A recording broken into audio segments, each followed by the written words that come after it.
Asian cup বাছাইয়ে ৪ match শেষ বাংলাদেশের। Point টেবিলে তাকিয়ে আফসোসে পড়তেই পারেন হামজা চৌধুরী, জামাল ভুঁইয়ারা। প্রতিটি ম্যাচে জয়ের সুযোগ হাতছাড়া হয়েছে লাল সবুজের প্রতিনিধিদের। মাত্র ২ পয়েন্ট পাওয়া বাংলাদেশের জন্য ২০২৭ এশিয়ান কাপের স্বপ্ন শেষ। কিন্তু সম্ভাবনা জাগিয়েও কেন বাংলাদেশ এশিয়ান কাপের চূড়ান্ত পর্বে যেতে পারল না? হাভিয়ের কাবরেরার দলের ব্যর্থতার কারণগুলো খোঁজার চেষ্টা করেছেন বদিউজ্জামান মিলন। এশিয়ান কাপ বাছাইয়ে হংকংয়ের বিপক্ষে অ্যাওয়ে ম্যাচে মঙ্গলবার ১-১ গোলে ড্র করেছে বাংলাদেশ। হোম ম্যাচের মতো অ্যাওয়ে ম্যাচও ছিল নাটকীয়তাময়। ৪ ম্যাচ শেষে হংকং ও সিঙ্গাপুর ৮ পয়েন্ট নিয়ে গ্রুপের প্রথম ও দ্বিতীয় স্থানে রয়েছে, আর ভারত ও বাংলাদেশ ২ পয়েন্ট করে নিয়ে নিচের দিকে অবস্থান করছে। সি গ্রুপে এরই মধ্যে বাংলাদেশ টেবিল টপারদের বিপক্ষে ৩টি ম্যাচ খেলেছে।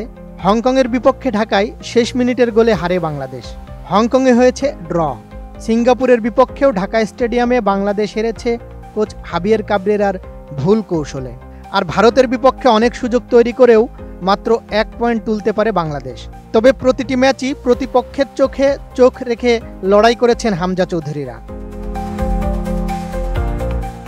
নোভা এলইডি টিভি, ঝকঝকে ছবি, নিখুঁত শব্দ, ৫ বছরের ওয়ারেন্টি। নোভা মানি সঠিক মান, নিশ্চিত সেবা।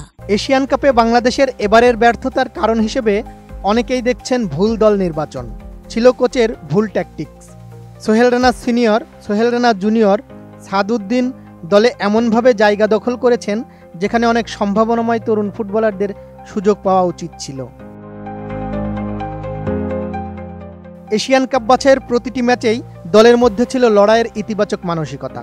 শুধুমাত্র ফুটবলারদের ভুলে বেশ কিছু গোল হজম করতে হয়েছে বাংলাদেশের।